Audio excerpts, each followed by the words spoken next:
नमस्कार, मी डॉक्टर प्रसन्न आराधे. आज आपण एका अत्यंत महत्त्वाच्या विषयावर चर्चा करणार आहोत, ज्यामध्ये कॉन्टॅक्ट लेन्स आपण जे वापरतो, त्याची काळजी कशी घ्यावी आणि कॉन्टॅक्ट लेन्समुळे डोळ्यामध्ये इन्फेक्शन होऊ नये यासाठी काय करण्यात आहे.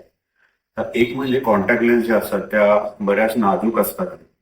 त्यामुळे आपण जर त्याला रफली हँडल करत असलो तर त्यामध्ये कट येऊ शकतो, ते फाटू शकतात आणि ते फाटलेली कॉन्टॅक्ट लेन्स जर आपण डोळ्यावरती लावली बुबुळावर, तर त्यामध्ये ती जो फाटलेला भाग आहे तो बुबुळावर घासून बुबुळावरती जखम तयार करू शकतात आणि जखम तयार जेव्हा बुबुळावर होते तेव्हा ती भरून येण्यासाठी जर पुरेसा वेळ आपण नाही दिला आणि काळजी घेतली नाही तर ती जखम वाढून त्यामध्ये इन्फेक्शन होण्याची शक्यता असते.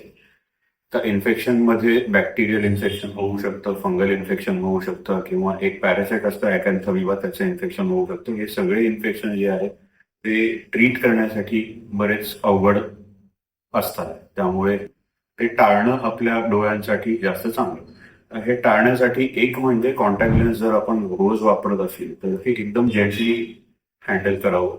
दुसरं म्हणजे दरवेळेला आपण जे लेन्सचं फ्लुइड वापरतो तेव्हाही आपण कॉन्टॅक्ट लेन्स त्यातनं कॉन्टॅक्ट लेन्सच्या डबीतनं बाहेर काढतो तेव्हा ते फ्लुइड नवीन घालावं. दुसरं म्हणजे जेव्हा आपण कॉन्टॅक्ट लेन्स लावतो किंवा काढतो दोन्ही वेळेला हात स्वच्छ साबणाने धुतलेले असावेत आणि कोरडे झालेले असावेत.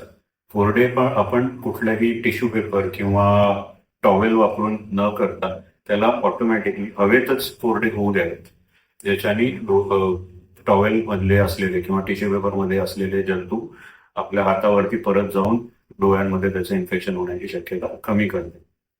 जर आपल्याला असं लक्षात येत असेल की कॉन्टॅक्ट लेन्स आपली फाटलेली आहे, कॉन्टॅक्ट लेन्स मध्ये काही कॉन्टॅक्ट लेन्समुळे तुम्हाला डोळ्यामध्ये टोचल्यासारखं होत असेल तर ती वापरणं बंद करावं ताबडतोब आणि आपल्या डॉक्टरांशी संपर्क साधून त्याचं एक नवीन कॉन्टॅक्ट लेन्स घ्यावी किंवा जर जखम तयार झालेली असेल तर त्याचं ट्रीटमेंट करून घ्यावं. आता आजकाल आपण बऱ्याच वेळेला बघतो की कॉन्टॅक्ट लेन्सचे बऱ्याच वेळेला पार्लर्समध्ये किंवा ओव्हर द काउंटर जे मिळतात, पण शक्यतो अशा कॉन्टॅक्ट लेन्सेसचा वापर करणं टाळावं, कारण ते मल्टिपल लोकांनी वापरलेल्या कॉन्टॅक्ट लेन्सेस असण्याची शक्यता असते आणि त्यामुळे इन्फेक्शन होण्याची चान्सेस जास्त असतात. त्यामुळे अशा जेव्हाही तुम्हाला कॉस्मेटिक पर्पजसाठी कॉन्टॅक्ट लेन्स वापरायची असेल तर प्रेफरेबली तुमच्या डॉक्टरांकडे जाऊन किंवा एका क्वालिफाईड ऑप्टोमेट्रिस्टकडे जाऊन कॉन्टॅक्ट लेन्स घ्यावं.